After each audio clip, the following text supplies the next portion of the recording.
Well, hello, mis cielitos, and welcome back.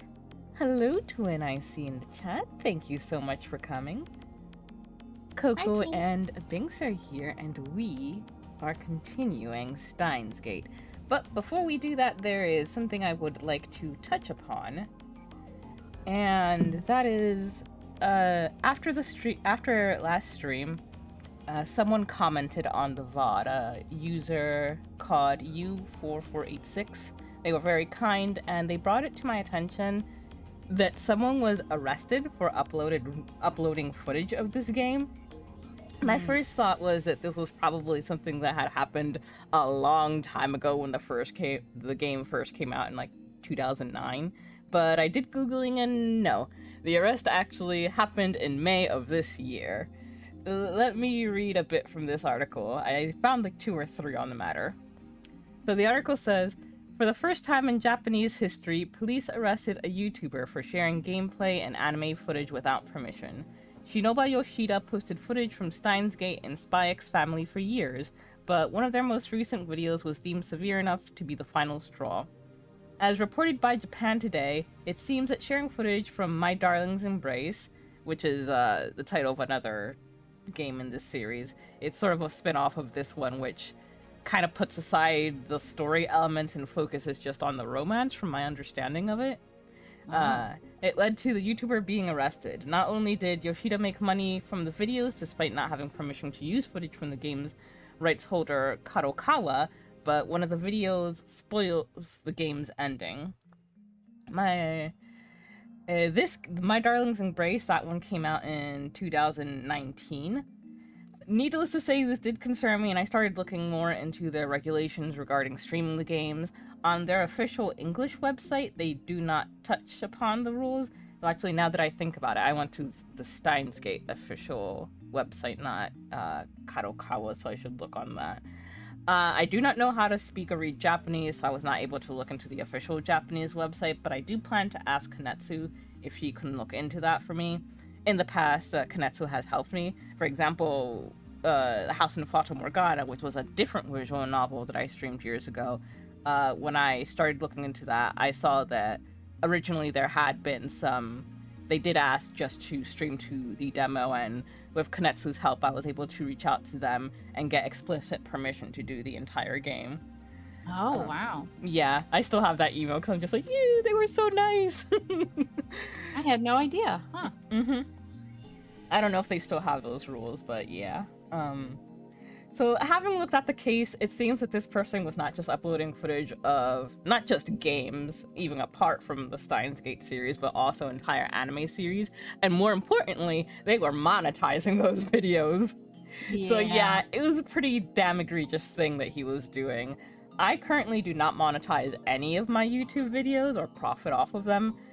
Back when I first started in 2015, I actually did have that ability to monetize videos, you know. Oh. The things have changed now. The rules were that you needed to be able to monetize videos was pretty high, and then they lowered it.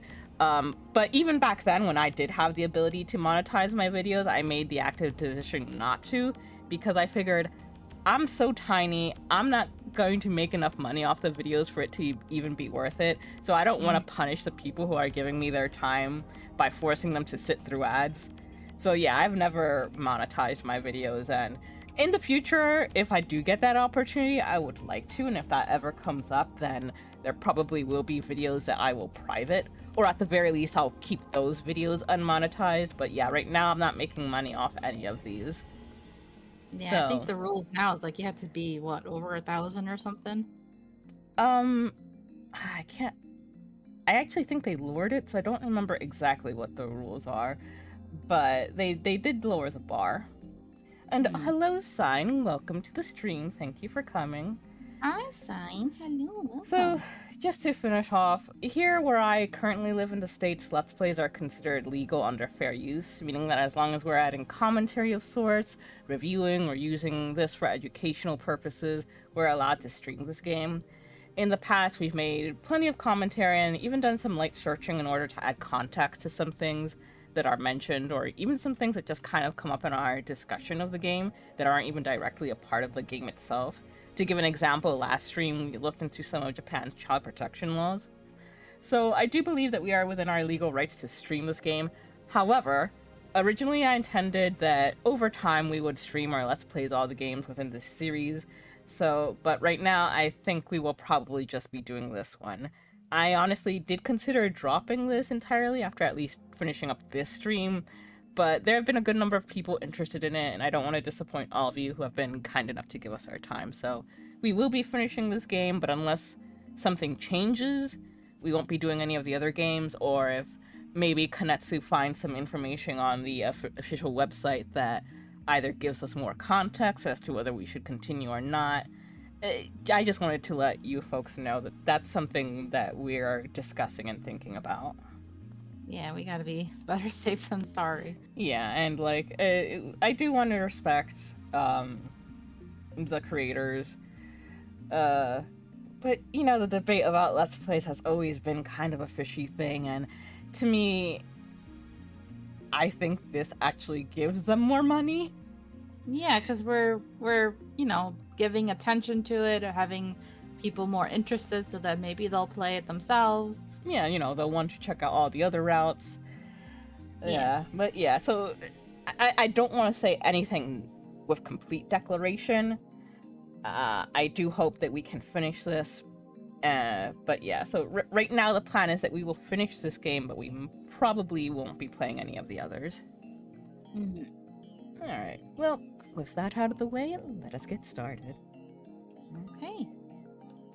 We found the answer. The electrons emitted by the 42-inch CRT are holding the phone wave's black hole open. And the discharge phenomenon is the result. So the reason we can't use the phone wave at night is because the brown tube workshop's closed. The brown tube workshop doesn't have especially strict business hours, but it's usually open from around 11 a.m. to 7 p.m. That matches up perfectly with my observation that the phone wave name subject change only works between noon and 6 a.m. The few instances it hasn't worked during that time frame can be explained by the TV being off. But how can a cathode ray tube emit such a strong electron stream? It's not about having a strong electron stream. If stronger were better, CERN would have solved the lifter problem long ago. I see, so it can't be too strong or too weak. By freak coincidence, the 42-inch CRT's electron gun appears to have exactly the right level of electron discharge. Electron gun? That's the only explanation. Somehow, the conditions here were perfect to create a time machine. Frankly, it's a miracle. No, Christina, not a miracle. This is the choice of Steins Gate. Rather than glare at me as she has so many times in the past, Kurisu shoots me an exasperated smile. And a wink, apparently. Whatever it is, it worked.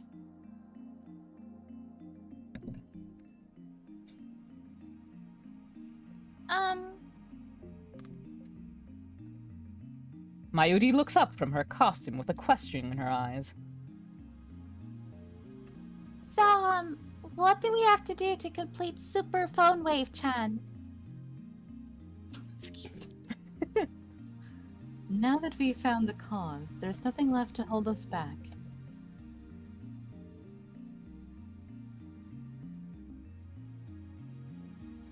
We can safely conclude that time leaping is possible when and only when that television is on.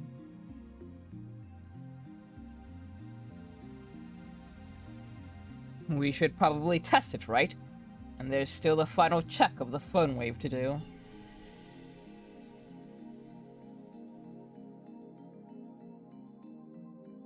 You're right, Okabe. What?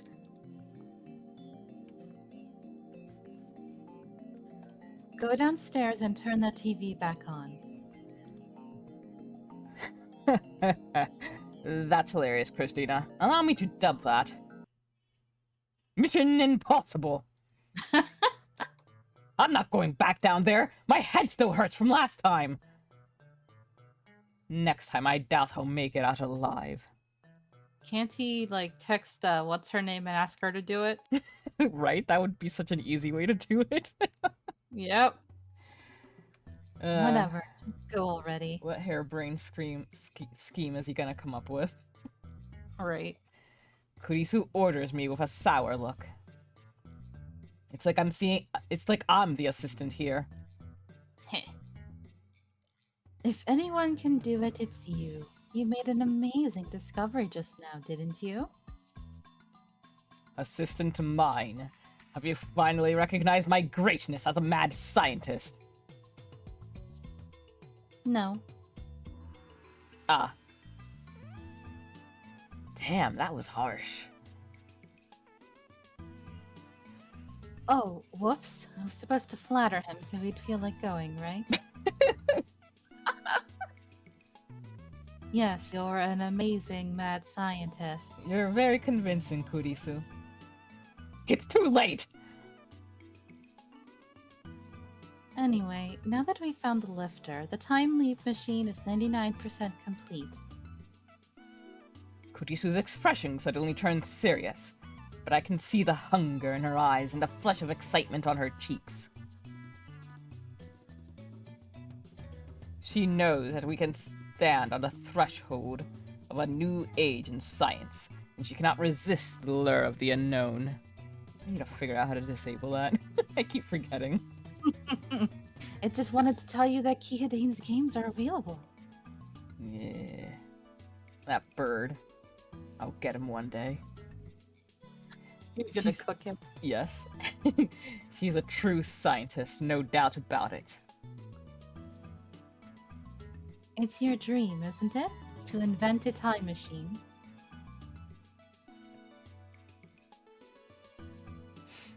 Our dream. I've never really thought about it that way.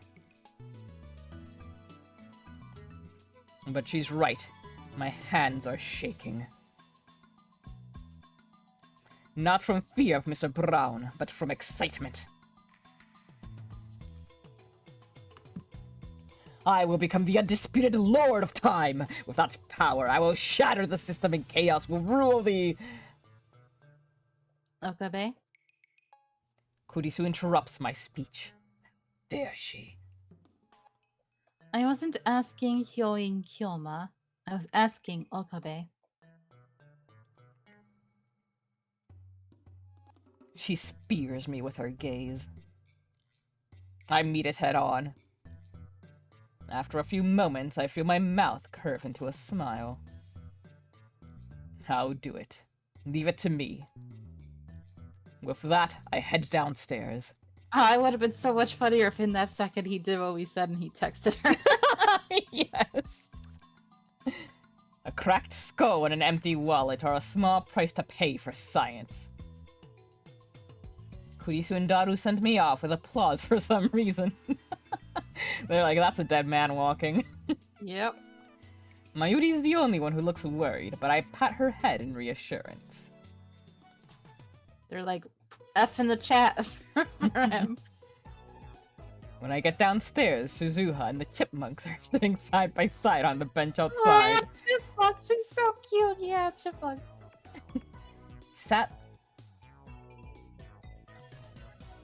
Nai gives me a quick bow, then hides behind Suzuha. That cheeking upstairs put the boss in a bad mood. Nai and I are waiting it out. Damn, now I really don't want to go in there. Are you okay? Dad hit you pretty hard. Or better yet, send the little child in to do it. Sacrifice a child. Her daddy won't kill her like she'll kill us. I will have you know that my brain is more valuable than the Mona Lisa. Your father may have set humanity back 100 years by wiping out my brain cells. Wow. Such a regrettable loss. Suzuha clasped her hands in solemn prayer. I'm not dead, just my brain cells. I'm sorry, Daddy did something bad. Chipmunk, what a gentle heart you have. Perfect for a sacrificial lamb. I can't believe she's Mr. Brown's daughter. I suppose I share some of the blame. Your father and I are even. Nai smiles slightly at my words of comfort.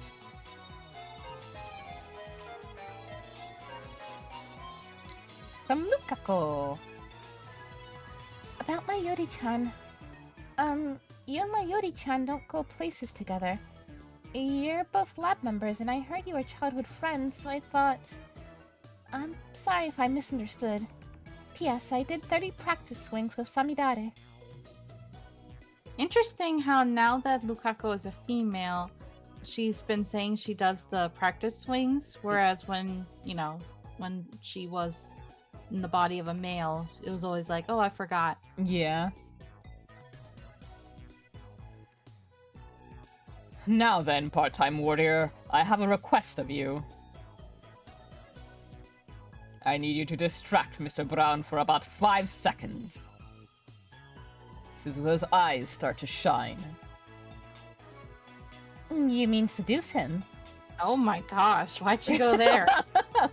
She flexes her bicep for some reason. Maybe she has a thing for DILFs. Go on, touch it. She insists, so I poke it. It's just as hard as her confidence suggests. She's probably stronger than me. But I don't understand what flexing has to do with seduction. That's because you're a fool, Okabe. Just watch Sakura flex and you'll understand. Right?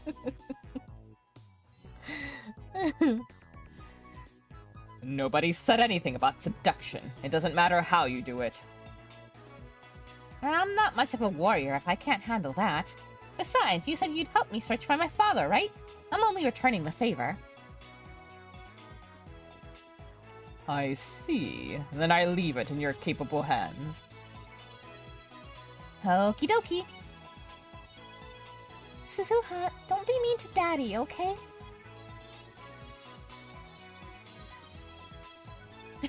Don't worry, I won't be mean. Unless he wants her to.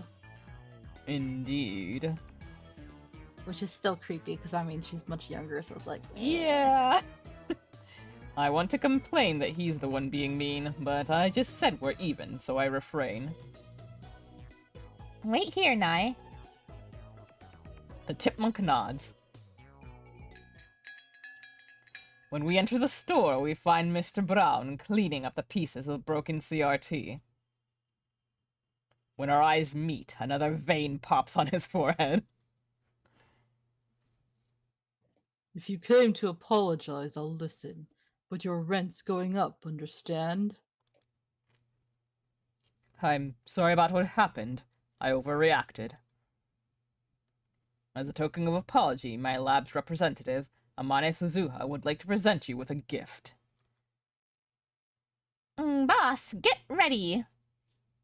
With a vigorous shout, which in no way seems appropriate for seduction, Suzuha whips off her jacket and... What the... Oh my god! Oh my god, what the hell is this? Suffocate him! What? I... What the hell is she doing? Yeah! Throws it into Mr. Brown's face. Ma'am? At this rate, I think they're just gonna be kicked out, right out. What? Oh my god, this is not seduction, girl. What are you doing? Does she have training as like an assassin or something? I don't know. Whoa. I can see her bra! That's not important right now, but still. No, wait, that's not a bra, but a tight tank top that leaves her midriff bare. Yet Suzuha shows no sign of embarrassment as she rushes Mr. Brown and nearly kills him. She slips behind him, grabs her coat, and pulls it tight against his face. Okabe Rintaro, now's your chance! I like how she did this and she doesn't even know why he needs to be distracted. Like, Yeah. couldn't you just have said, hey, can you help me with my bike? Or your daughter's calling you. Yeah, something. I don't know. Something other than attempted murder? Now wait just a second. Is this your idea of seduction? It looks like you're trying to suffocate him! Hurry! Mr. Brown flails his arms, trying to escape Suzuha's restraint. There's a huge difference in strength between the two. It's only a matter of time before he shakes Suzuha off. Well done, warrior. Your heroism will be remembered. Realizing that the only choice is to go for it, I dash to the counter, grab the remote, and switch on the 42-inch CRT. After about 2 seconds, an image appears on the giant screen. At the same time, the ceiling starts shaking. Kurisu activated the phone wave name subject to change with perfect timing.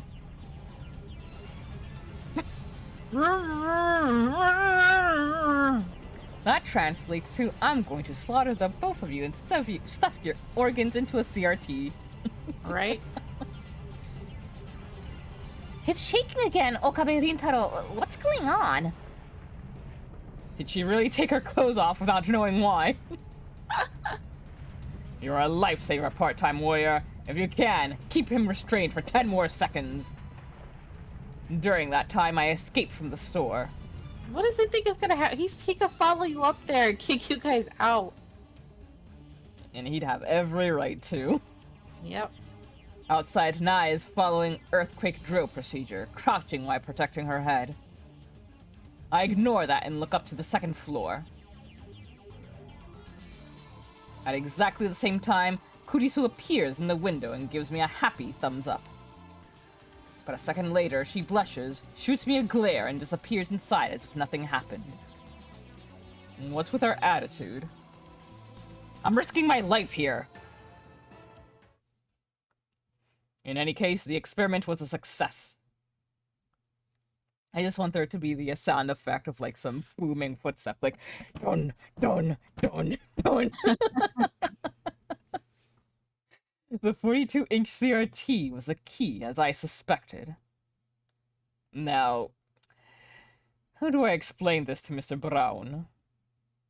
I don't want him to kick us out of the building. Perhaps I shouldn't have left it to Suzuha. I timidly peek into the store to gauge the situation. Her head has been shoved through a television. Come on, boss. Give me back my jacket. Suzuha is there fidgeting in her tank top as Mr. Brown glares down at her.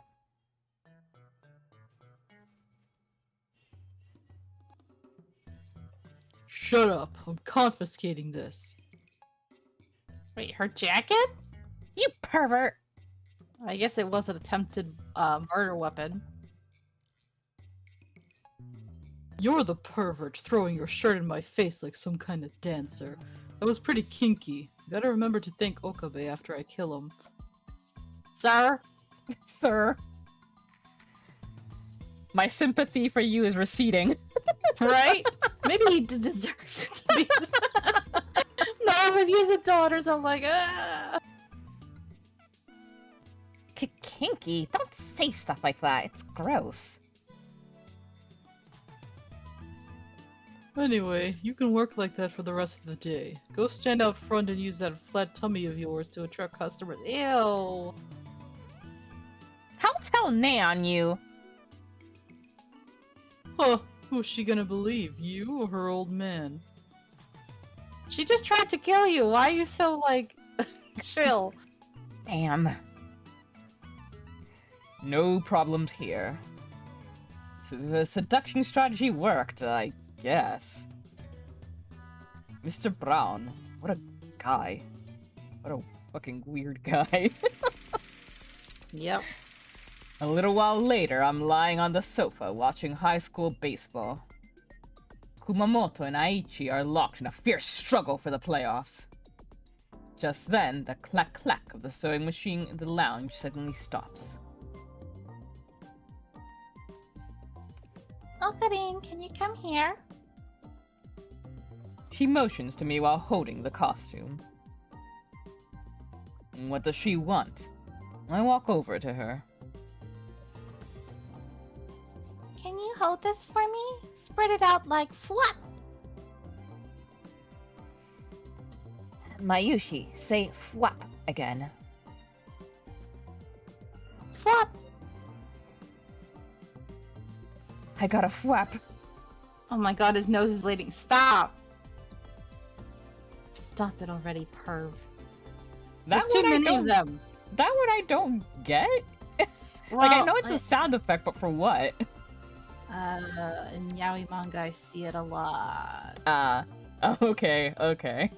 Yeah.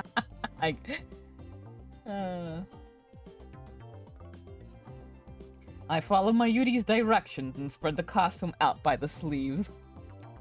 I haven't read a het, like, you know, smutty manga, so I'm assuming they use the same sound effect then.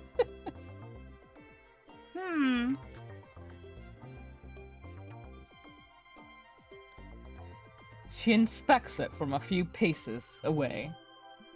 It's hard to believe, given her usual ditziness, but Mayuri is very serious about her art. That's why cosplayers value her costume so highly. The costume I'm holding now is custom made for Lukako. I thought Lukako was against it, but I guess Mayuri managed to persuade her. Okay, thanks.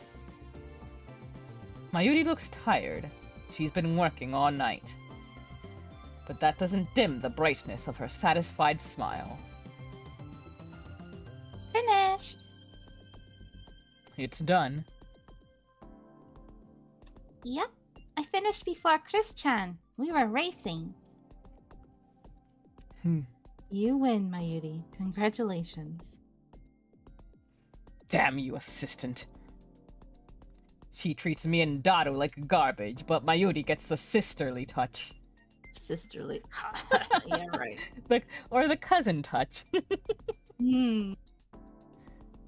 Actually, I'm just about finished too. Kurisu connects the two cords she's holding. Done. Celebration is in order. But nobody cheers. It's a tie. Man, I'm tired. I want Fattest Tan to comfort me. Honestly, I don't feel like cheering either. And it's not because I'm tired. We worked around the clock for 3 straight days to finish the time leap machine. But now that it is complete, I realize that a part of me never truly believed it would happen. I feel my enthusiasm cooling rapidly, the fire quenched by one stark question. What do we do with it? I look at Kurisu. She too seems less than enthused. We may have created a monster here. I look at the improved phone wave again. The biggest change is the headgear attached to the X68000. It looks like something out of a low-budget cyberpunk movie. And fortunately, we don't have nerve jacks or brain chips for it to work. You just put it on and let the sensors do the rest. Why don't we decide what to call it first? I vote Heavenly Express. Why? Phone Wave 3rd Edition version 1.0. Silly hat phone wave-chan. No consensus.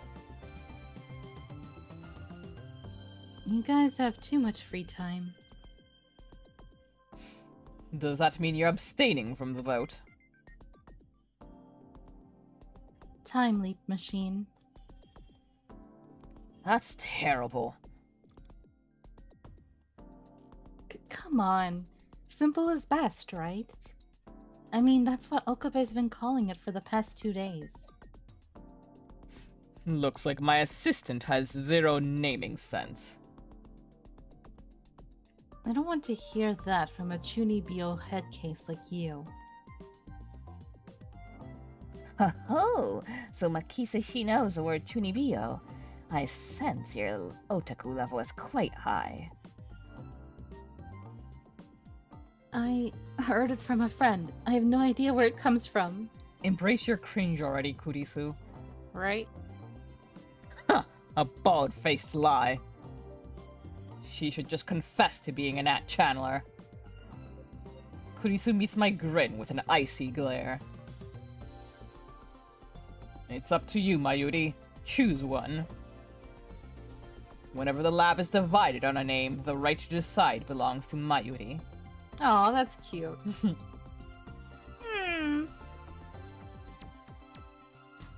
I think Time Leap Machine is fine. Silly Hat Phone Wave Chan is super close though. Somehow I knew she'd say that. Of course she would choose Kuriso. Like I said, simple is best. Mayuri gets it.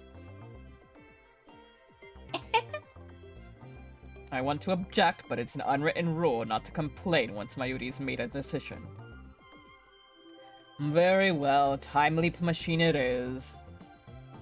Assistant, explain for us all how the Time Leap Machine works. I know the basics, but I want to hear details. Kurisu nods and stands in front of the whiteboard.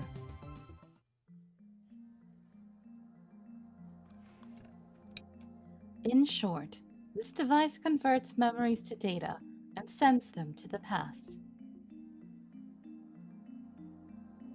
Let's begin with what we all know. By freak coincidence, the phone wave is able to produce ring singularities, much like John Titor's time machine. Through the ring singularity, we are able to send up to 36 bytes of data to the past. The signal can only be received by phones. While that does limit the range of effect, it also removes an element of uncertainty from the equation. Unlike D-mails, memory data is sent in the form of a phone call, so we will be using a phone number, not an email address, to set the destination. The ring singularity is made naked and stable by a device known as a lifter. In our case, that's the 42-inch CRT downstairs.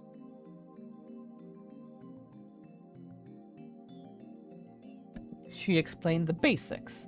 Next, she'll explain the modifications she made to turn the phone wave into a time leap machine.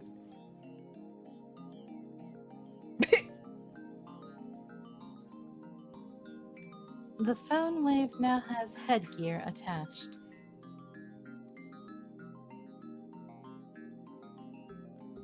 That's cute. Yeah. This headgear records the nerve impulses in the temporal lobe of the brain, specifically the CA3 region of the hippocampus, where memories are stored. Hippocampus CA3, Hippocampus Cornel Ammonis Region 3. The hippocampus is divided into 3 histological sections, CA1, 2, and 3. CA refers to the name given to the hippocampus by anatomist Garangiot in 1742. Cornel Ammonis, the horn of Ammon. Oh. I might have to look into this since part of the lore I created has to do with wordplay on the hippocampus. Oh, for really? my VTuber. Oh. Yeah, because like a long time ago, I was talking to this with Kudu, and I wanted to do something regarding backrooms and liminal space, And so essentially, the basic idea that I have for her so far is that at some point she was human, but she got lost in a specific type of back room that I've named the other campus. And I have imagery of the mythological creature hippocampus as well that I've been playing with. But the whole idea is that people can get lost there, and eventually that's how she kind of lost her form and became the slime thing we have, but managed to, get some control over that. And that's why I also have like the butterfly thing imagery as well, since when caterpillars go into their metamorphosis phase, they literally just become goo in the cocoon. But the connecting thread to playing video games is that the character has now become someone who goes into those back rooms in order to help people get out and back to their homes. But a lot of creatures appear there that are all influenced by the minds of people back on Earth or any other planet. And the more that people think about them, the stronger they become. And so, if a lot of people are thinking about like monsters and creatures from movies and video games, that kind of makes them appear in that region. And the more they think about them, the stronger they get. So playing the video games in person and defeating them on streams, and people seeing that kind of weakens them before she goes in to take care of them in the actual back room. Wow, what detailed lore. Love it. Yeah, I haven't fleshed it out in the entire... I haven't even, thought about it in a long time. But recently I poked Kia to see if we could, create a little slideshow or something about it. So I'm going to finally start sitting down and meshing out the details. Cool, cool.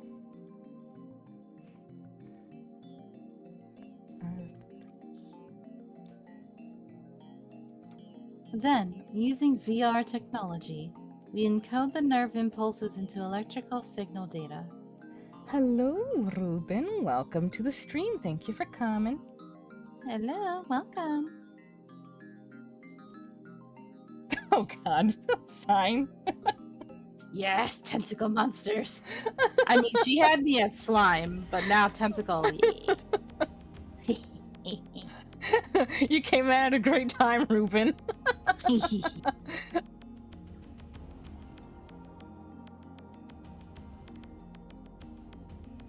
It comes out to approximately 3.24 terabytes. 3.24 terabytes. It's less than I expected. We're talking about the entirety of a person's memories.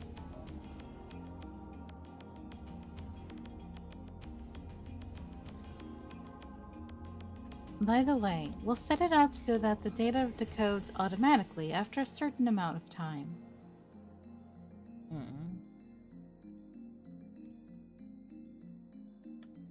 Anybody well versed in programming can do this. I had Hashida make the code.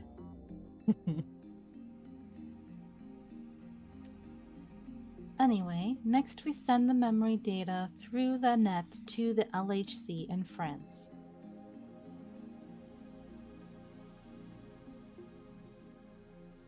The building has a direct line to CERN for some reason, so we can transfer data at insanely high speeds. You guys still are considering maybe you should figure out why that is? Right? How long does it take to send 3.24 terabytes of data? We have 64 direct lines in parallel, so if we send it in 64 parts, it should upload in about 45 seconds. That's pretty fast. Next, we hijack the LHC, create a mini black hole, and use that black hole's supergravity to compress the data into 36 bytes. I'm still worried about the whole hijacking the LHC thing. Yeah! It's like, how can you do that without them noticing? Right? 3 terabytes is about 3 trillion bytes. Compressing that into just 36 bytes. That's one hell of a squeeze. Will the compression take long? It's practically instantaneous. 23 milliseconds or thereabouts. We're using a black hole after all. By the way, the compression only holds in the immediate vicinity of the black hole. Once the data leaves that area, it will begin to decompress on its own. This too takes 23 milliseconds.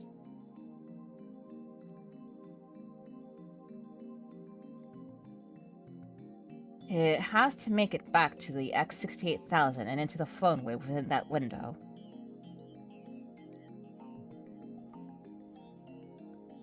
It's only 36 bytes. Shouldn't be a problem. Continue, Christina.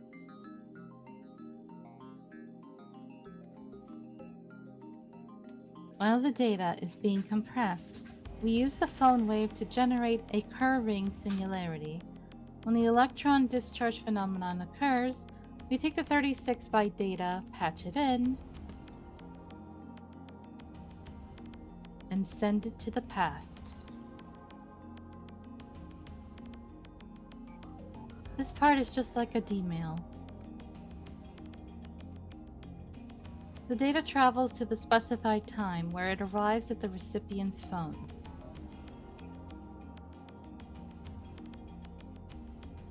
By now, 23 milliseconds should have passed, so the data will be fully decompressed. Next, the decoding program runs, converting the data back into nerve impulse signals.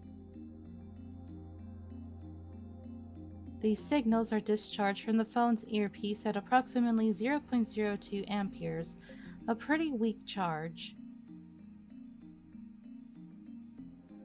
If the recipient has the phone to his ear, they should go straight into his brain. Assuming he answers his phone. If he doesn't, the transfer fails. Fortunately, we lose nothing but that copy of the memory data.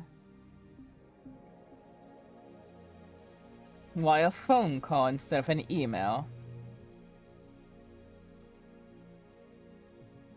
Because we need the recipient to put the phone to his ear. Otherwise, the signals won't reach his temporal lobe. What if they put it on speakerphone? Oh my god, that's a good question. Because my mom uses speakerphone a lot, so I'm like, oh my god, what if? Huh. Huh.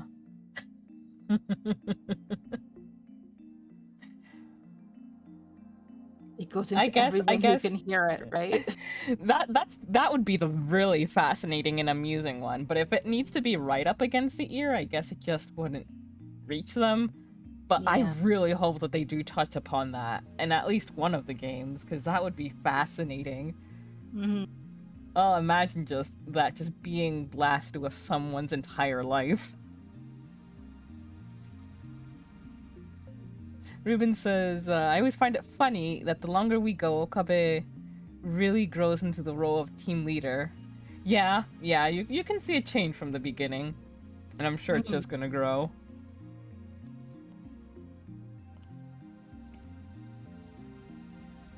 She indicates the side of her head. In this area, you have the frontal lobe and temporal lobe of the brain. As I explained before, the hippocampus, where memories are stored, is inside the temporal lobe.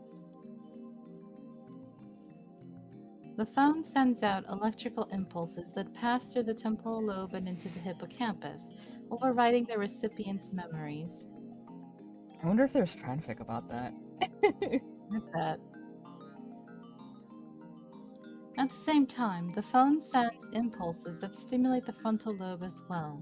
This is important. Remember that the frontal lobe is responsible for sending retrieval signals to the temporal lobe. This is how you remember things. Yeah, that's why they said people who have like frontal lobe damage have a lot of lingering effects with their memory and other stuff.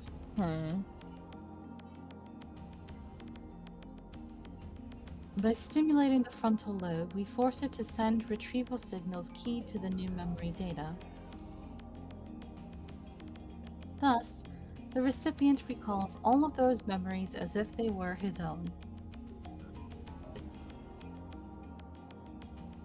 Which of course they are, or will be in the future. This happens in less than a second. Now the recipient has the same memories as the sender. The time leap is complete.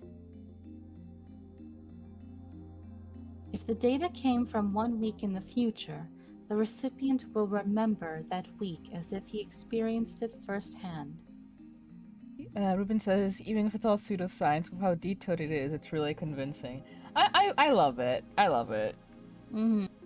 Like, I really enjoyed a lot of the stuff that they talked about in 999 with morphogenetic fields as well. It's like, I understand that this isn't realistic, but just the creativity that goes into it is really impressive.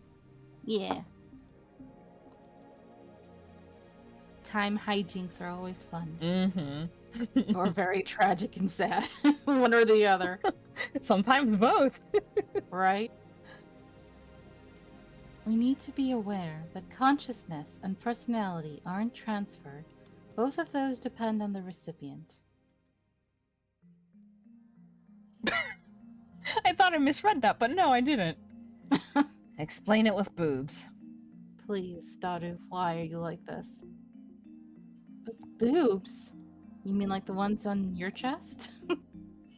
Kurisu dissolves into a blushing, stammering mess. Looks like it's up to me to answer Daru's question. Not with boobs, obviously. Let's say we send your memories to you in grade school. Right now, you're some kind of omnisexual pervert. Alright, sure. Omnisexual Daru, let's go. Who thinks inanimate objects are hot. But in elementary school, you were still an innocent child. I was a boring little bastard who did nothing but study. What of it? You were normal. Basically, that little bastard would suddenly have all your perverted memories, but his personality wouldn't change. How would having all those memories not change someone's personality, though, Right? you know? Because, like, even if the child does not have the ability to sort of process or understand it, that knowledge would still change them in some way. Yeah. It's not like you'll become that famous anime detective who the looks of a child and the brains of an adult. Oh my god, I'm sure Inferno was screaming when she saw this because she loves Detective Conan so much. I really enjoyed it. Like, I never, because it's so big, I never really finished it. And for a while, it was attached to a person I didn't like, but I've been considering going back to it because I did love the parts that I read of it. It's interesting. I was more into I was trying to get into the one that it's connected to. What's his name? Kaito Kid? Yeah, I was into that because I like Phantom Thief kind of stuff. Yeah. And they're a cute ship. What? That sucks. This isn't like the time leaping you see in sci-fi novels. We aren't yet capable of transferring personality and consciousness. Of course, Sign, you can write as much pseudoscience as you want. I know that's what I'm going to be doing on the day I finally actually get my ass together and write. I said ass together instead of act. Yeah, I was like, wait, what? I don't know if that's how the saying goes. Right? I think my brain started saying, if I started, I think I had something else in mind and then was like, wait, what? I think Itaru's memories got transferred into you, Binks. It went through my headphones. Ahem. Since you need a phone to receive the signal, you can only send memories to the times you had one.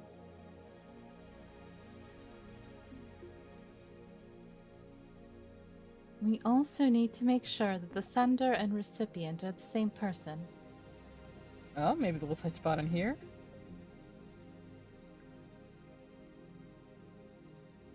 If someone besides your past self, your parents, or a friend, for instance, answers the phone, then the nerve impulse signals will be projected into their brain instead.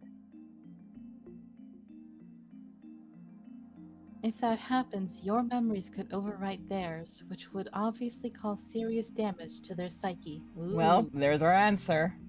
Ooh.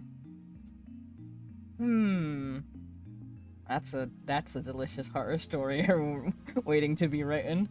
Right? Actually, well, I'm kind of reading something sort of similar in a book I'm reading right now. I'm gonna be honest, it's a bad book. It's a very bad book, but it's that sort of campy, fancy sort of novel. It's called Sinner by Sarah Douglas, and in it, it's part of a series. It's the sixth book in the fifth book in a 6-part series. In one of the previous ones, there was a character that had died and been promised reincarnation for what she had to do, and so the daughter of that character then has a daughter, and she believes that her mother is being reincarnated in that character, but instead she's sort of superimposing, so the body has like a fight for two souls. And in her childhood, she talked about how a lot of times she would have these moments of sleepwalking or remembering things that never actually happened.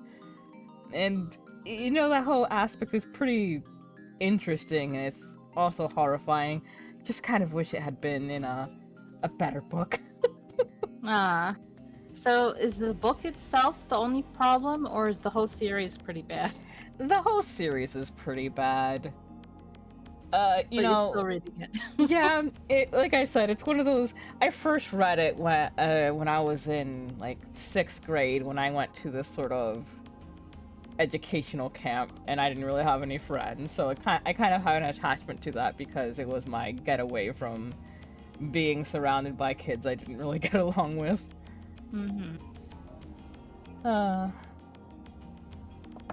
Interesting. I don't think anybody said harem, but I'm always up for a harem. No, I don't recall saying harem.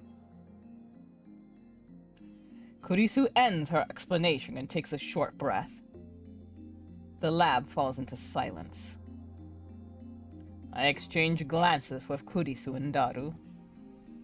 I look at my Yuri, but her expression is blank. I guess it was too complicated for her. So, I clear my throat. It's time for the $1 million question. What do we do with it? Do with what? The time leap machine, of course. What do we do with it? For once, my assistant has nothing to say. No worries, Sign. All good, all good. I already know that she fears we've created a monster. Honestly, I feel the same way. Oh, being responsible. After a few moments, Kurisu finally speaks. It's too much for us to handle, that's for sure. The safest thing would be to hand it over to the government for professional research. Not really the safest thing. I'd say destroying it might be the safest. Yeah, that would be my choice too.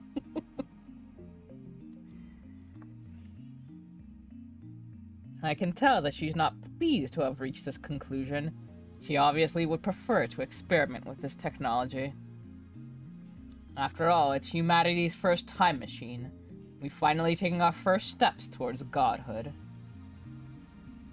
I'm sure that the nations of the world would pay billions for just one look at our machine. The possibilities that it represents are limitless. It just doesn't feel real. My Yoshi doesn't get it. That's because you didn't work on it, Mayushi. Oh, right. What about you, Okabe? And I mean you, not Hyoin Kyoma. I agree with Kurisu that the time leap machine is dangerous. On the other hand, I want to experiment. I state my honest feelings. Kurisu gasps. But there are still questions we need to answer. This is unknown territory. Not just for us, but for all of humanity. Who will time leap? I look to each of the lab mems in turn. Daru quickly looks away. Mayuri's expression is blank. Kurisu stares right back at me. It's hard to choose. I'll pass.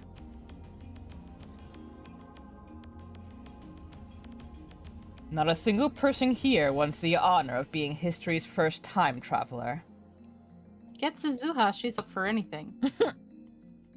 Everyone, except for Mayuri, is probably thinking about what could go wrong. What if the time leap were to fail?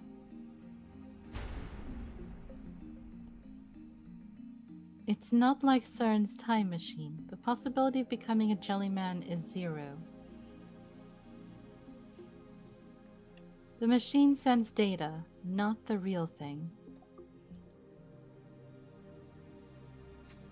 Don't let your preconceptions influence your decision.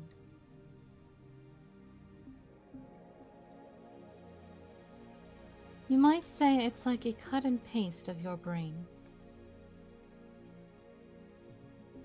Actually, it's more like a copy-paste, and it's just your memories. The original doesn't get erased. That's a very easy to understand example. But that's not the problem. Time flows in a straight line from past to present to future. At least that's how humans see it. This raises several questions. What if there's an error somewhere and the data itself gets fractalized? Let's say I sent my memories an hour into the past. My memories would be replaced by fractalized data. In other words, data full of tiny holes. I'm already there. Couldn't that cause memory loss?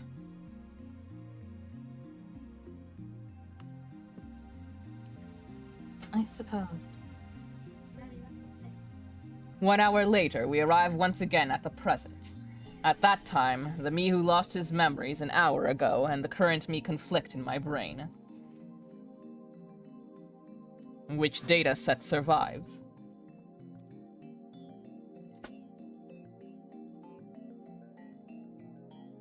Logically, the present should change as soon as you send your memories to the past.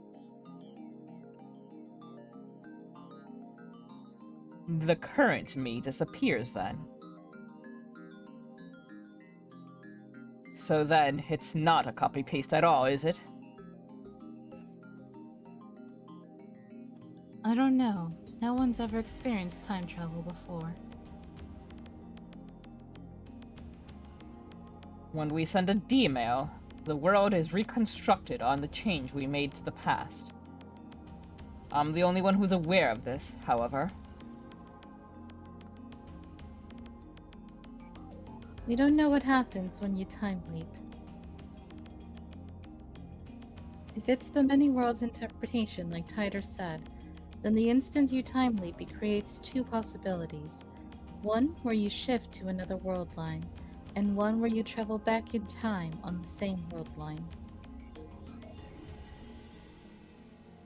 Of course, there must also be a world line where the current you doesn't disappear. That would likely correspond to the present that we are experiencing right now.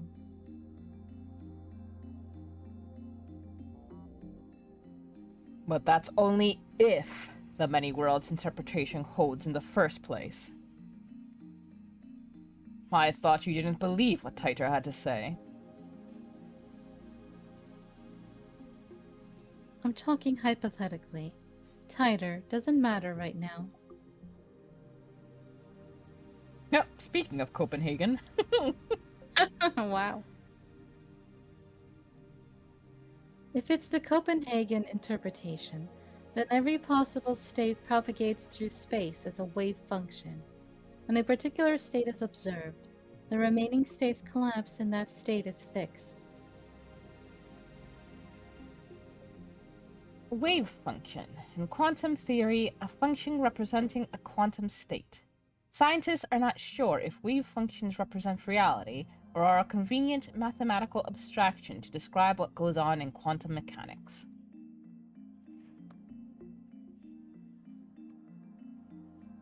Copenhagen interpretation, a well-known approach to the Schrödinger's cat thought experiment. In this interpretation, before the box is opened, the cat exists as a combination of two wave functions, one that is alive and one that is dead. The instant the box is opened and the cat is observed, the wave function collapses to either condition.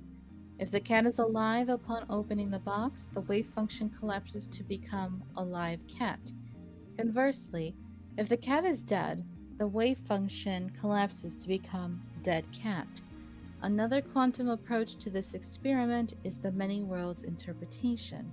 In this case, the observer who found the cat alive and the observer who found the cat dead exist in two separate universes that diverge the moment the box is opened. The Copenhagen interpretation is currently the dominant theory. So my question to this is,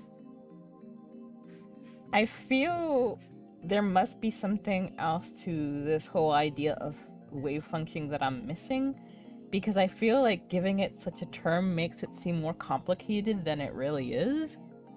Mm-hmm. Because it's just realizing the cat is alive or realizing the cat is dead. Yeah. Let me see. Let's go ahead and see if there's anything that might be able to give us a little more insight into this. Yeah, this Copenhagen thing, it seems like it's almost the same, except I guess the difference is the term, this wave function thing.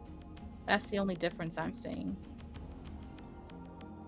Well, I guess it's just... Alright, yeah, because here it says in quantum physics, a wave function is a mathematical description of the quantum state of an isolated quantum system. So I guess that means that the term is only meant to be applied to math, like a way of describing the whole thing in a mathematical term, which makes sense. Yeah. The wave function is a function of the degrees of freedom corresponding to some maximal set of commuting observables. Once such a representation is chosen, the wave function can be derived from the quantum state. And they have some funky looking animations here to visualize it. I'm looking at the wiki page right now of wave function. I used to really be interested in all of this, but I think the reason I never pursued it was because of the mathematical aspect. I was like, oh god, no, I'm terrible at math. Right?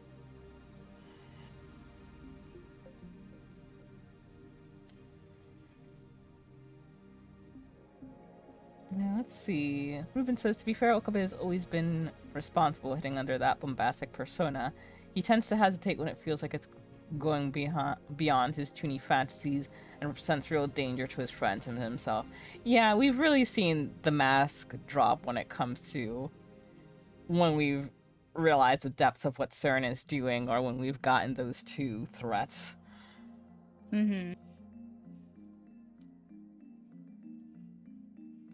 But precise observation is impossible. The problem is who the observer is in this case.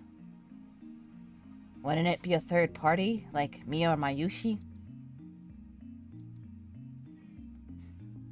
Not necessarily. It might be me, it might be someone else, it could even be God. To begin with, the Copenhagen interpretation and the many worlds interpretation are both microscale theories used to explain quantum interactions. No one knows whether they can be applied to humans or to the world at large. What about my personal experiences with reading Steiner? If reading Steiner is the sort of power I think it is, then the worldline model is correct. In the end, we arrive at the question of, where is the self?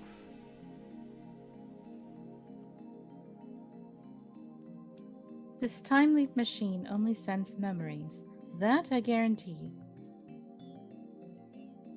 Won't the present be reconstructed at the moment of transfer? That's what happens with Okarin's reading Steiner, right?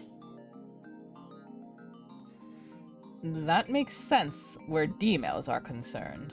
When we send a D-mail, we're obviously interfering in past events. But time leaping is different. All you do is send your memories to the past, which isn't the same thing as sending a targeted D-mail. Whether the me who suddenly remembers 1 hour into the future will, in fact, change the past is something we can't know until it happens.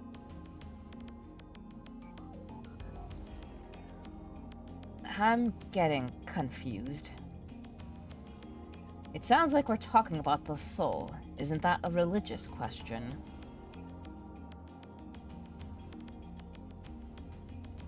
Wait, you guys are misunderstanding something. 1 hour isn't enough time for your personality to change. You should be the same person 1 hour ago that you are now. The only difference is that you'll have an extra hour's worth of memories. What if something insane happens during that hour that could completely change you? That's what I was wondering about too. But I mean, I guess the question is also, how quickly would you internalize that insane stuff that happens? Because would that be a change of personality or just a change of perspective? Yeah. I guess the main thing is personality, like the definition and what molds it and shapes it. Yeah, I guess that's why they're bringing up the idea of soul, which I've always found very interesting because, as Daru said, that is something that is an inherently religious concept, but I feel it has sort of become accepted even outside of religion. Mm-hmm. Because that's sort of something I wonder about whenever we think about the whole idea of androids. When we eventually get them, can an android be considered a thing with a personality? And that's, before we can answer that question, we'll have to answer, well, what makes human beings, you know, capable of emotion and sentient thoughts, since we're just a bunch of meat and nerves. Right? And some animals too, right? That they have personalities and emotions and all of that. Exactly. Have you seen Detroit Become Human? I have. I don't like it. Oh, okay. I was just gonna ask you. I was wondering what you thought of it. The thing is, I mean, the whole storylines in which we question if androids can be equated to human beings, I do like them, but I do not like David Cage in his writing. He is very self-flating, and his writing I find to be incredibly shallow. That's just my personal take. Okay.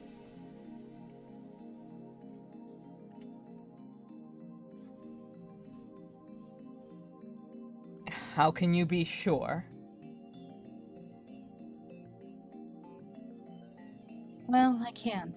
Nobody's tried it before. This discussion is going nowhere. Personality and consciousness can't be strictly defined, so it's hard to imagine what might happen. So, which is it? We don't know. We can argue the theories all we want, but in the end, we can only guess. This experiment may end up shattering preconceptions scientists and philosophers have held for centuries. We won't know until we try. That pretty much sums it up. To make matters worse, the subject must be prepared to risk damage to their psyche. Kurisu, Daru, and I say no more. We can't solve this problem. This is our limit as scientists. But haven't we accomplished enough already? The time leap machine itself is worthy of a Nobel Prize. We could sell this technology for billions, if we so choose. But people are gonna want proof that it works. Yeah. And if we go public with the time leap machine, we can break CERN's monopoly on time travel technology. That's enough. It has to be. Hey. Mayuri, who has been observing the discussion with glassy eyes, opens her mouth to speak. Let's see, Ruben says... I'd say it'd be a change in perspective. It wouldn't change your base personality. In Okabe's case, he seems a more mature and emotional person underneath. So if something crazy were to happen, that emotional side would come out. But since the others haven't seen that side of him before, but we have, we can't consider it a change in personality.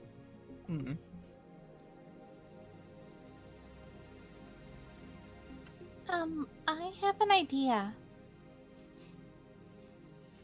Why don't we make a banana time leap instead? What? Oh, Mayuri. She just wants her bananas back, and quite frankly, she deserves them. Right. Bananas don't have brains like people do. That we know of. That we know. Oh god, what a terrible image. I just got like a brain like viscous, all like wrapped up in a banana peel in my head.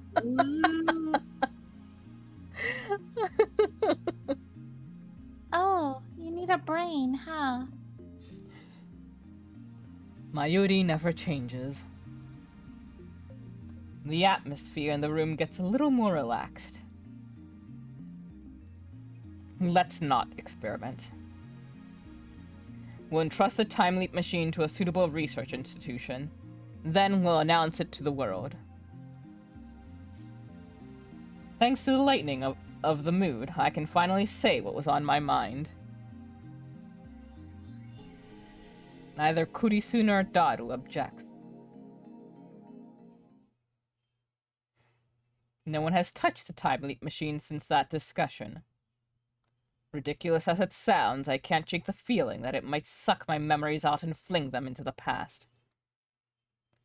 Oh, the machine does have its appeal, of course. We're all tempted by the idea of becoming humanity's first time leapers. Yet the fear of what could happen won out in the end. Perhaps as a way to forget our fears and move on, we decide to hold a celebration to mark the completion of the device. Everyone feels the need to let loose after working so hard on the project. I have Daru order pizza while Kurisu and I go shopping for snacks. Akiba has always had a lack of supermarkets. That hasn't changed even with the anime stores gone. There's your 4 pixels. After we finish shopping, Kurisu and I walk along the evening streets. She looks like she's got something to say. She keeps stealing glances at me. Are you upset? Upset? She frowns like she didn't expect that question. Finally, she faces this way. About our decision not to attempt a time leap experiment. No, I'm not upset. Humans are temporal beings. That's a Heidegger quote. I was actually relieved when you made the decision not to use the machine. If you hadn't been there, I might not have been able to stop myself. Thank you. What's this? Gratitude. Does she have a fever? I put my hand to her forehead to check. Kurisu twitches. What are you doing? You're talking like an assistant for a change. I thought you might have a fever. I drop my hand. I'm not grateful to you or anything, okay? Despite the fact I just said thank you. Her voice is louder than it should be, and several people glance at us.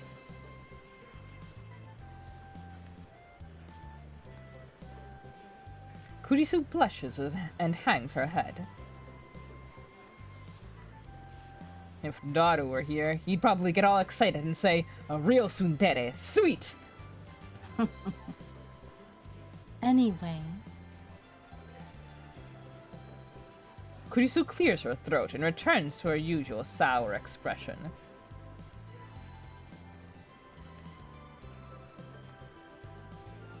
The thank you was just a formality. Don't get me wrong, okay? Of course, I only did what I had to. I am the founder of the Future Gadget Lab, Yoin Gyoma!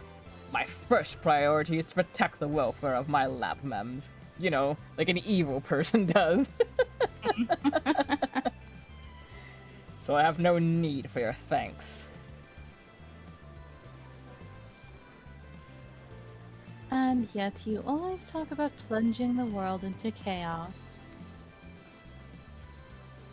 You are my allies, and the world is my enemy. I'm speechless. You're too self-righteous. You say speechless if you're speaking. Don't argue semantics.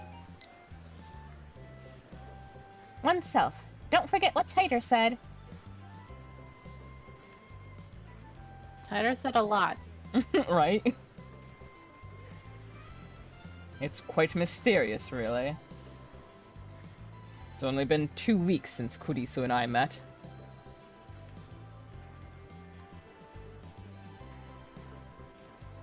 And yet, it already feels natural for us to be walking together, exchanging banter like this.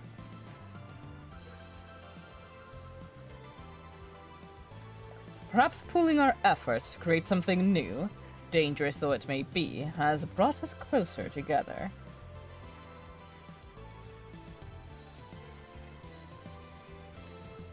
I admit that her knowledge and skills are impressive.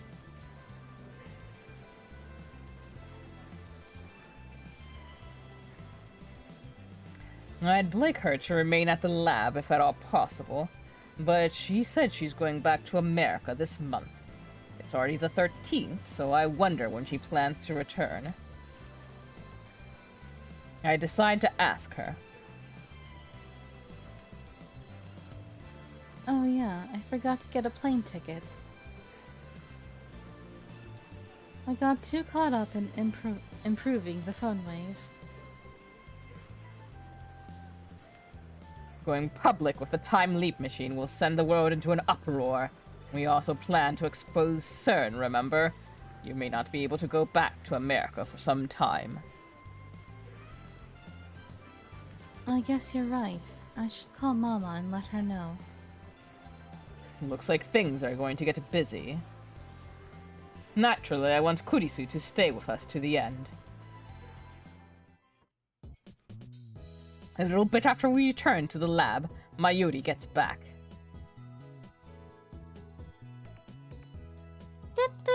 I'm back! Seems Mayuri went to Lukako's. Suzuha shows up a few minutes later, and our development council comes to order. Jinimiya, what Okarin calls a party. Development Council, wow. Wow, this Development Council's off the hook. Daru ordered 3 pizzas. We also line up all the snacks we bought on the table. Ruben says Sai, they're both tsunderes, right? Always coming up with excuses for why they can still just chill. Mm-hmm. It's just like the party we had a few days ago to cheer up Suzuha. Mayuri wanted to decorate the room, but since everyone's tired, I dismissed it as unnecessary.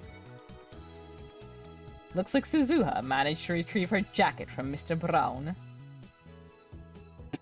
Man, that was terrible.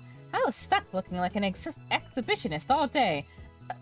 I mean, the tank top's not that bad. Right? Unless it's that, well, maybe she didn't have a bra attached to it, so she was self-conscious. Maybe. Like, it was still wrong of him to do that, but... Exhibitionist is a strong word. Right? Super Twin says, what type of pizzas, I wonder? That was my exact same thought. Don't make me think of a pizza game. How could you? Oh, I'm so sorry, dear. It's forever my torture. Brown Tube Workshop's closed. Suzuha made sure the 42-inch CRT was turned off, so there's no need to fear any malfunction from the time leap machine. A heavy sigh escapes my throat. I realize that I've been tense and nervous since the time leap machine was completed. Now I can finally relax. The topic of the time leap machine has become taboo. Even Kurisu doesn't bring it up during the meeting. Daru, why did you order the exact same pizza as before? I opened the pizza boxes to find the exact same ones he got for Suzuha's party. How dare they? They keep saying the exact same ones, but they don't say what kind. Because I like it. Naturally, I'm not amused. Okarin, Okarin. I called Ferris-chan and Luka-chan, but they said they couldn't come. Oh, do they have plans? Ferris-chan has a Rhinet tournament. Crap, I should have gone to cheer. How careless of me. And Luka-chan seemed embarrassed for some reason. Maybe she thinks he'll make her wear a costume again. You still haven't convinced her to cosplay. Then what was the point of completing the costume? She said it was embarrassing. I keep telling her cuteness is justice, but she never listens. Cuteness is justice. Is that what they say? You're cute too, Chris-chan. Eyes emoji?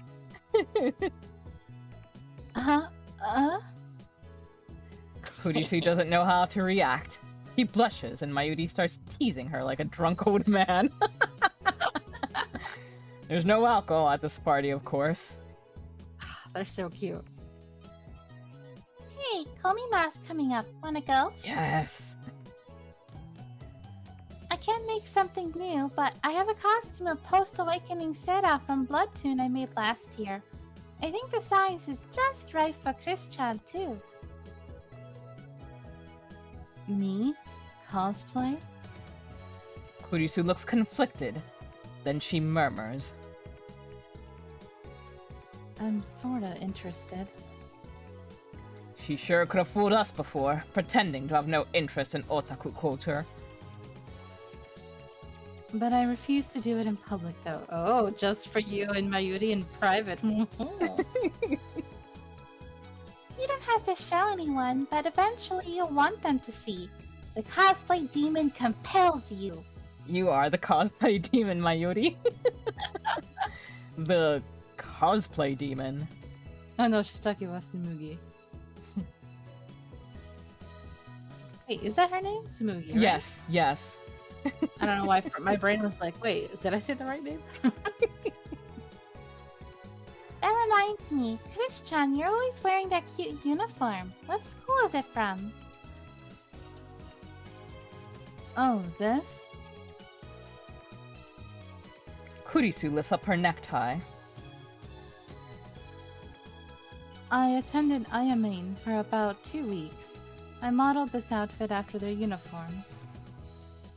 Ayamen Women's Academy, a private school for girls in the Kundanshita neighborhood for Tokyo, an academic powerhouse. Ayamen is a powerful destination for foreign exchange students. Powerful, popular. welcome back sign. Oh, their uniform is really cute, but you made it even cuter. You might have really good design sense.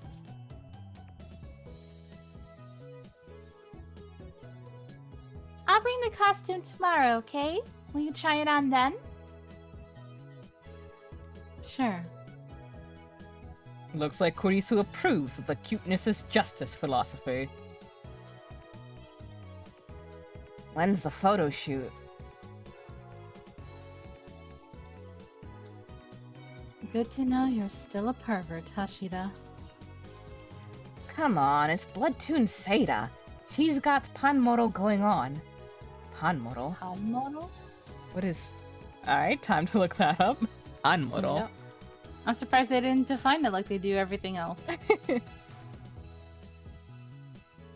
Oh, let's just hit the backspace on that one. Oh no, it's something bad.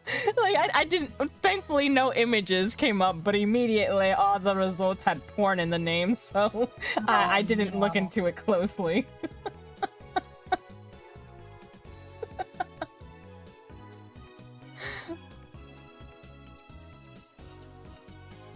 Hanmoro? It means, her panties are completely exposed. Well, thanks for defining it for us, but please. No way.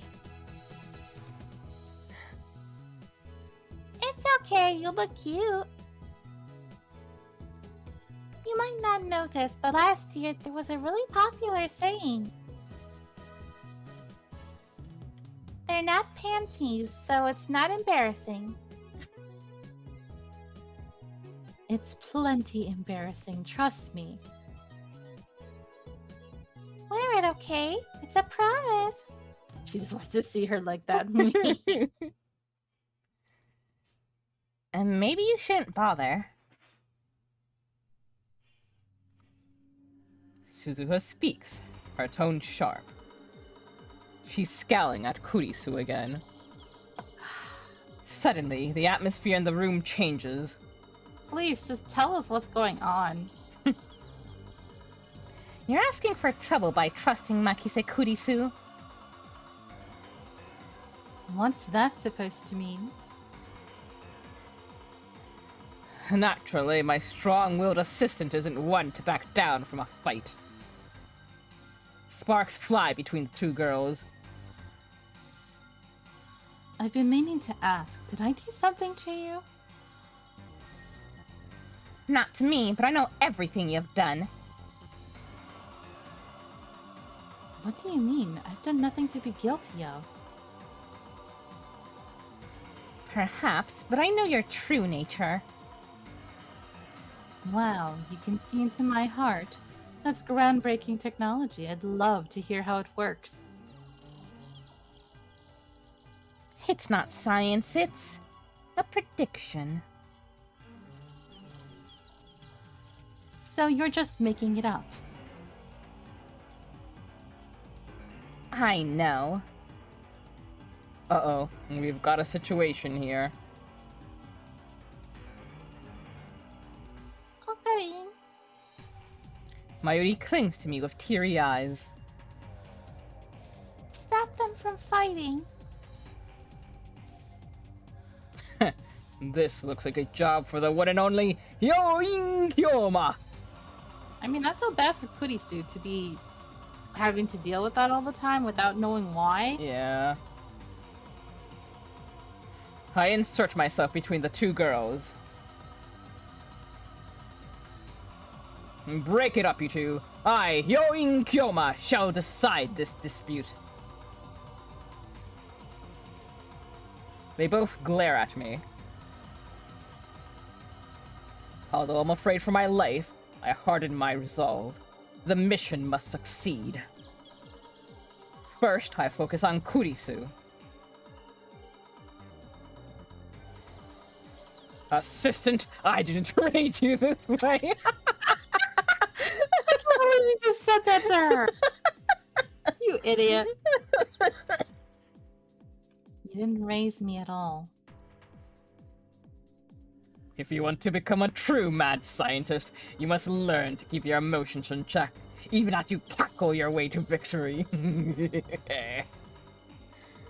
Nobody asked you, and I'm already a scientist. I don't plan on cackling like you.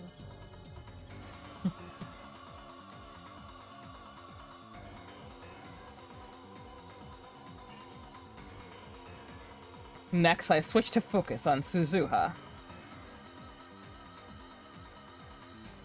Warrior, your enemy is CERN, remember? You must conserve your strength for Ragnarok.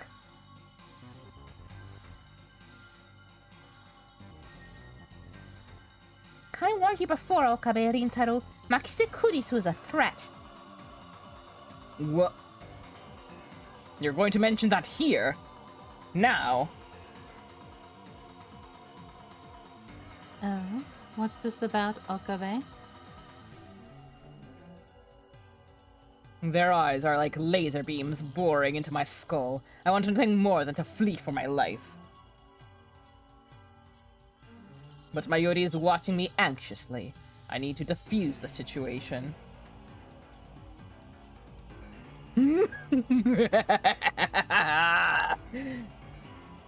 Looks like neither of you is willing to back down. So be it. Fight to your heart's content.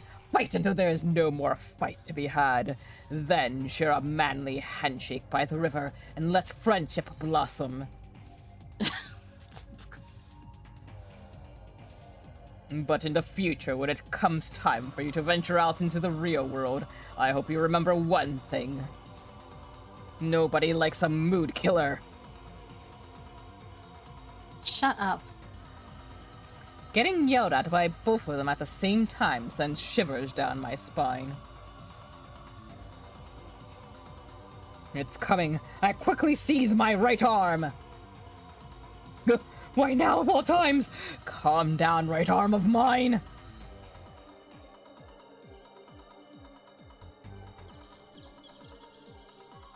I turn around and head back to Mayuri.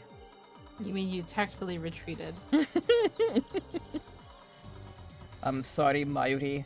At his rate, I'll end up hurting those two. I have no choice. The rest is up to you. Jeez, you're so useless. Mayuri puffs her cheeks out and goes over to the two girls. Guys, Mayushi doesn't like it when you fight. Let's all get along, okay? Hearing this, the two combatants reluctantly comply. See how simple that was? Mayuri's like the only one who could do that.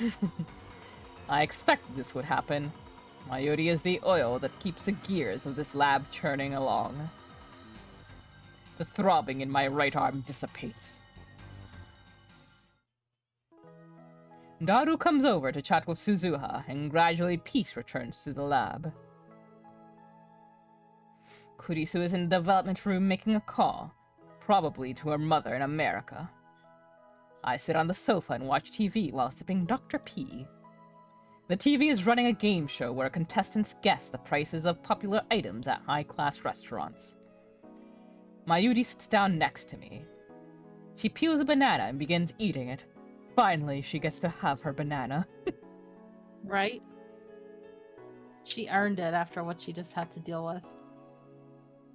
Hey, Okarin. Mayuri slowly looks around the lab, smiling all the while. It's been really lively here these past few weeks, huh? Yes, I guess it has. I established a future gadget laboratory around the time I entered college. It was the first step in my plan to bring chaos to the world. That was around the middle of March this year, which means it's been almost 5 months. Not half a month after it was established, Mayuri showed up. I'm still not sure why, and became a lab mem. For about a month, it was just me and Mayuri. Then in early May, I finally got Daru to join. All it took was telling him that the lab is just a 3-minute walk from Mei Queen Yan. This location on the outskirts of Akiba has always been quiet. Huh, if it was that got him to join, I wonder what got him to join in this timeline where May Queen doesn't exist anymore. Yeah. I guess that maybe Ferris still works at that restaurant that's nearby with Mayushi. Mm-hmm. Mayuri isn't the type to object to every little thing like Kurisu, nor the type to make dumb jokes like Daru, so the lab was very peaceful back in those days. It was quite a pleasant place to be. And now the lab mem count has increased to 8. It happened in the blink of an eye, or so it seems. They didn't come today, but Lukaku visits occasionally, and Ferris is a familiar face at May Queen Yan, or at least she was before May Queen disappeared. I remember feeling out of place the first time I came to Akiba, but now it's like a second home. It's fun. Mayuri, too, seems pleased by the increase in lab mems. Now that there are 8 lab mems, Mayushi thinks it's getting a little cramped in here. Not all 8 are there, though. First, we don't have enough chairs. The sofa only has room for 2. Then there's Daru's personal desk chair. There are only chairs in the lounge. Those are the only chairs in the lounge. There are some pipe chairs in the development room, but they need to stay there. We should buy more. Do you have money, Okarin? New chairs will take all my savings. Then I'd need to get a part-time job again. I guess you can use some of my salary. No, Mayushi. We need a new microwave, too. Otherwise, I can't warm up my juicy chicken #1. Yeah, sorry about that. Cutting off Mayuri's chicken supply might actually kill her. But Mayuri, when we turn over the time leap machine, the reward money will solve all our problems.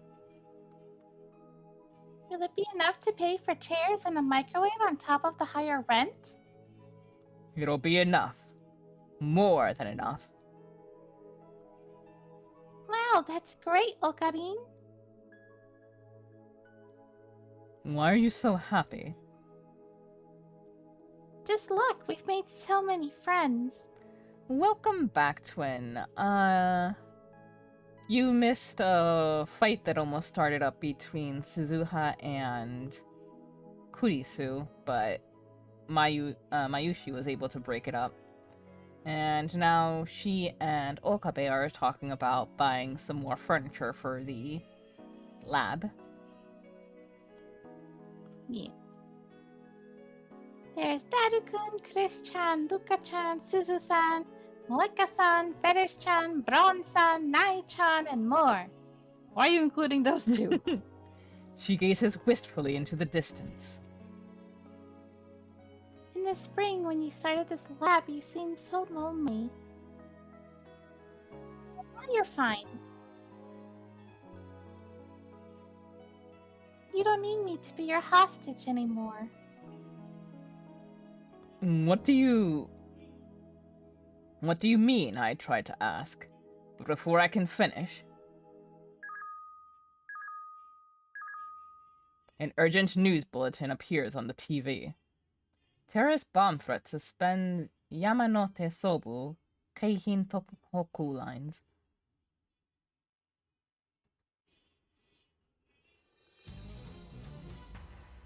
A bomb threat? Hang on, those lines all pass through Akiba. How's Mayushi gonna get home? Oh yeah, I should call home. A bomb threat? I don't know why, but I've got a bad feeling about this. Only the lines passing through Akihabara are suspended, as if that were the target. Wait, could it be? Could the bomb at Akihabara Station... I get a cold feeling in my stomach. Okabe Rintaro, I need to know. You've completed the time leap machine, right? Huh? Well, yeah. Okay. I just remembered I've got something to do. I'm going out. Suzuha leaves the lab without another word.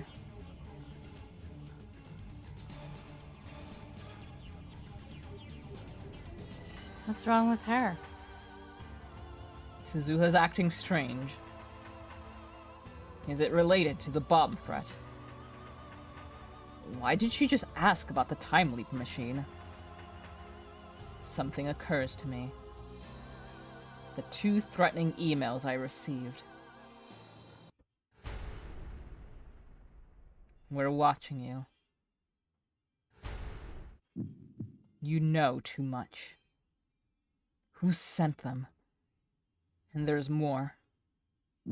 Words and images flash through my head. CERN.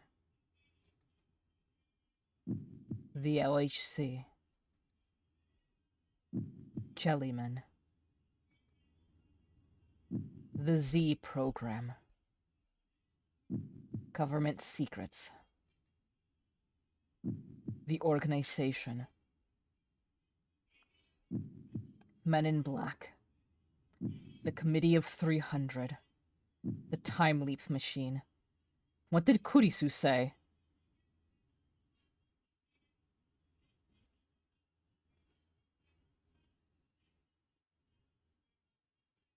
You may have created a monster here.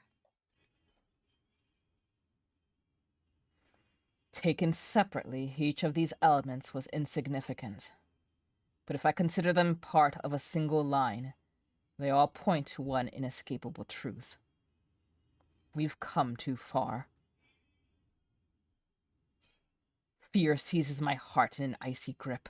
I can feel anxiety eating at my brain. I can't breathe. Even though it's hot and humid, my body shivers. Should we run? Get out while we still can? We can't use the trains. What about the subway? Or could a taxi be better? Nobody's saying anything. Nobody's doing anything. What should we do? Suddenly, there's a softness against my hand. I look down to see Mayuri's hand holding mine. When I look up, I see worry written on her face. It's okay. I'm just being paranoid. It's all a coincidence. Tomorrow, we'll get rid of the time leap machine. Then we can forget that all of this happened. Pretend it was just a dream. We never invented a time machine. I don't need money. As long as we can forget about today and welcome tomorrow. We'll be okay, won't we? But my anxiety doesn't go away. I look over Mayuri's head at the entrance to the lab. The door is unlocked. Anyone could just waltz right in. I hear sirens wailing a few streets away. The bomb threat has Akiba in an uproar. Yet here, in our corner of Akiba, it's so quiet. Mayuri squeezes my hand with her warm, slender fingers. I squeeze back. The next thing I know, the door slams open. Oh my god. 5 men burst into the lab. Their movements are swift and sure, professional, and each of them is carrying a gun. They spread out just inside the door and aim their weapons at us. Holy crap. It all happens so fast, no one has time to scream. The men are foreigners, a mix of races dressed casually in colorful shirts and shorts or jeans. But their arms are thick with muscle, and their eyes are hard and cold as ice. 2 of them are holding pistols. The other 3 have assault rifles. Jesus. AK-47s in Akiba? Is this some kind of joke? The A-Team! Right? One thing is certain. These guys aren't tourists.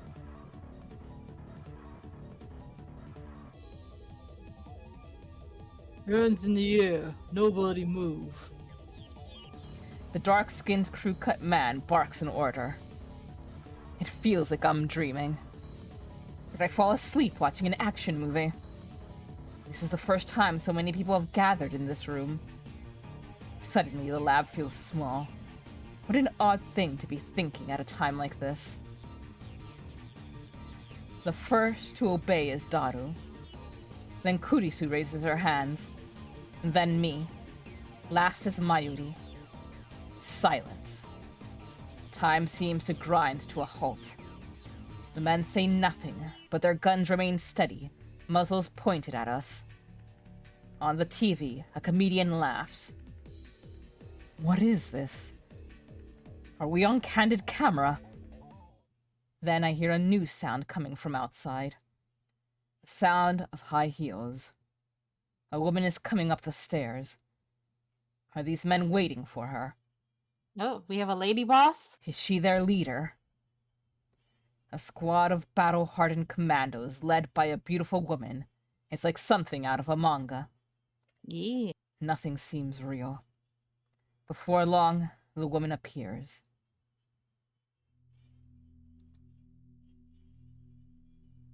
Kiryu. Oh. Moeka. What? No! Damn it. No! I need to send you the reactions I've had with Kudu when she's seen like your favorite was Moeka and we were just like No! Why? Oh, dang nabbit. She was too good to be true. Dang nabbit. I'm not even 100% surprised because there was times that she was acting very sus. Yeah. Oh, no. I want to see, does she act completely different though? Because she was so cute. Now I'm like, oh, is she going to be like really sexy, badass lady? The part-time editor. The male demon, Shining Finger, who is never seen without her phone. Lab Mem number 005. Moeka? She's their leader? The least imposing woman I've ever met. Even now, she doesn't meet my stare. Her eyes are aimed down at the floor. Maybe she feels bad? What's going on here? Moeka-san. We're taking the time machine. As always, her words are barely audible. It's ridiculous. Laughable. And yet, I can't laugh. My heart is a jackhammer in my chest. The inside of my mouth is drier than a desert. I stay still, with my hands in the air. Makise Kurisu, Okabe Rintaro, Hashira Itaru. The three of you will come with us. I don't understand. Why is Moeka here? I don't know, but I have to ask. What's going on here? I can't answer that. This is a joke, right? Moeka shakes her head. You don't need to know. You can't resist. Come with us. This is the most she's ever spoken. Mm-hmm. Where? No reply. She doesn't intend to answer that either. Dangerous. These guys are dangerous. Look at their guns. Nothing good can happen if we go with them. I try to refuse, but my voice catches in my throat. I can't stop staring at their guns. Are they real? They're not going to start shooting, are they? I'm not going anywhere until you answer. You can't refuse. You have nowhere to run. We have men stationed throughout Akihabara. Wait. Something clicks in my head. It was them. They sent the bomb threat. They stopped the trains. Why? To keep us here? Just for that?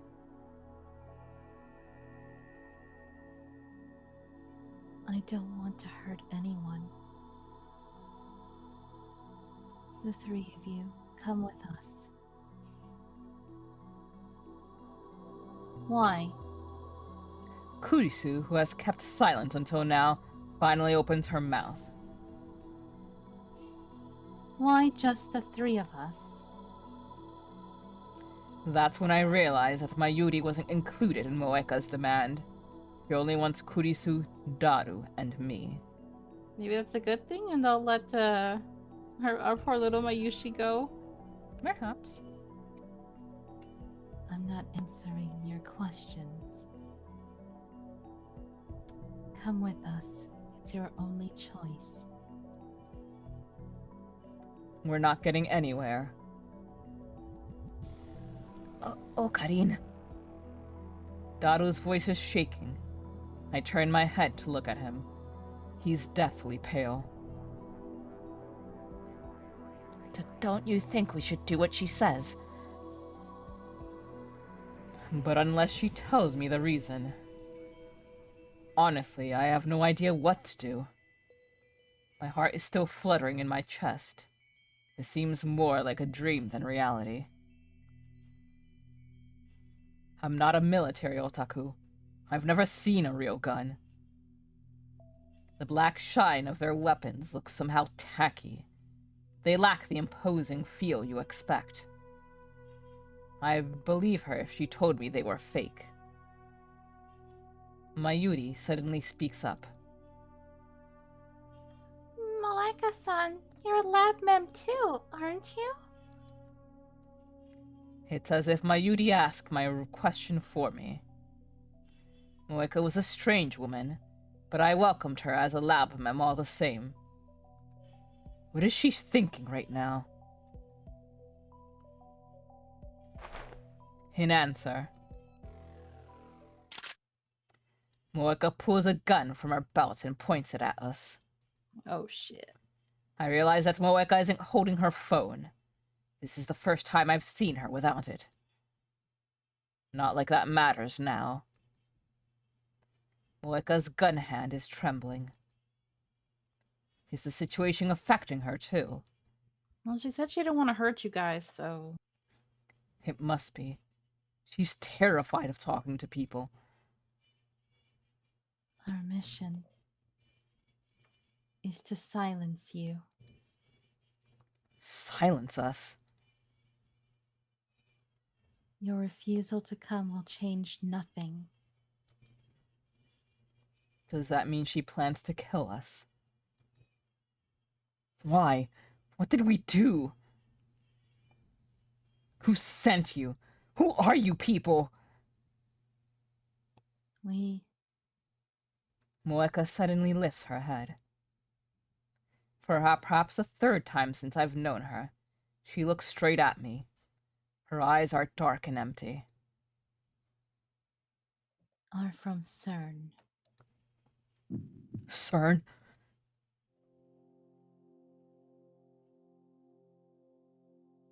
M4! The dark-skinned man speaks up. Is he addressing Moeka? Watch your tongue! Moeka hangs her head again. In my head, I replay the words she just spoke. CERN. They're from CERN? Why CERN? Of course. Who else could it be?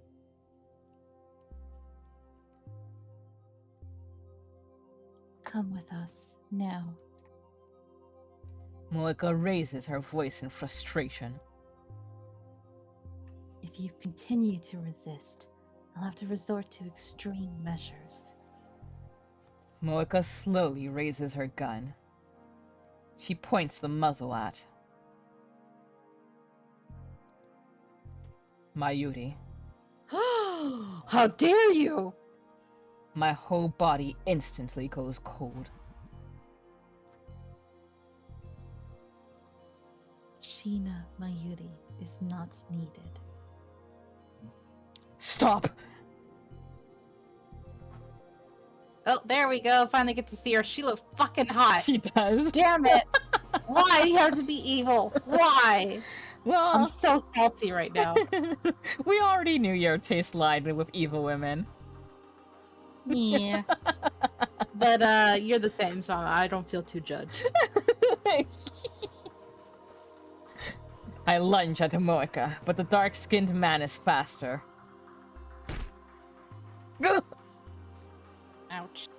Something strikes my chin with crushing force. The shock numbs my entire body. Stars explode behind my eyes. I fall to my knees, powerless to stand. Everything goes dark. What happened? Did he hit me with the butt of his rifle? Oof. Oh, Kareem. I look up. Mayuri, face streaked with tears, is reaching out to me, as if begging for help. Over her shoulder, I see Moeka ready her gun. Mayuri, no! I try to yell stop, but my voice catches in my throat. Nothing comes out but a pitiful wheeze. Someone, anyone, please, stop her! Stop Moeka! Moeka's lips move. She's mumbling something. For CERN. For FB. For CERN. For FB. Her mouth opens and closes robotically. My blood curdles. No! No! What the fuck?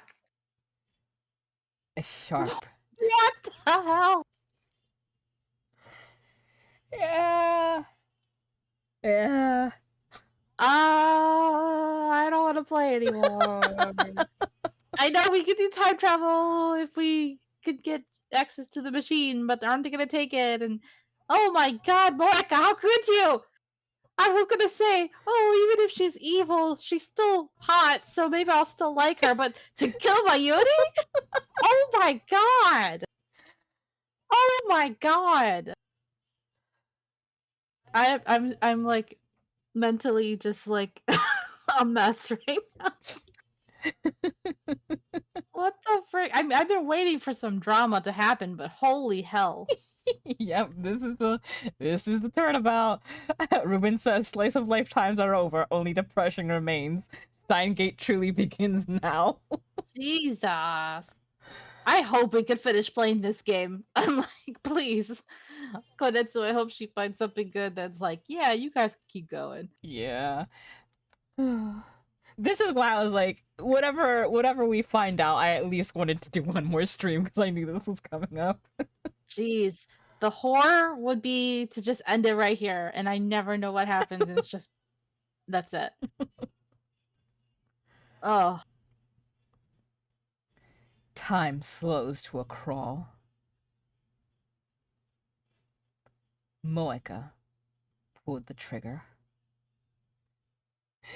We are at 59. Can we leave it with this cliffhanger? Oh. I mean, I guess. Uh, Because right now I'm like, blah. I'm blah. I'm so, ugh. It'll be okay, honey. Maybe, maybe not. I actually don't know. Fuck, man. Fuck. Because it's not like this is the anime where it has a definite end. Who knows what ending we're gonna get? Oh my god, we gotta get a good ending. I have to get her, like, save her. And Moeka, what the frick? Ugh.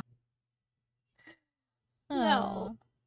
Well, then, yes, we will go ahead and end it right there. As we mentioned at the beginning of the stream, there are some things that we're going to have to look into because of the case that happened just this past month. But as I explained, I think we will be able to continue. I will go ahead and poke Kanetsu just to see if she can look at the websites to see if there's anything on the original Japanese websites that touches on this. If we don't find anything, we'll just go ahead and continue. But thank you all so much for coming by. Later at 8 p.m. EST on the channel right here, I will be doing another stream. It'll be Ghost Trick with Buttons and Moon, which is another phenomenal game. So Shit. yeah, I would. We need a ghost to come over here and do some tricks and save her. Yes. Oh, that would be a fun crossover. Yeah. Now you got me thinking. But with that, I hope you have a lovely time zone wherever you are. And as always, please do take care of yourselves and each other. Toodaloo!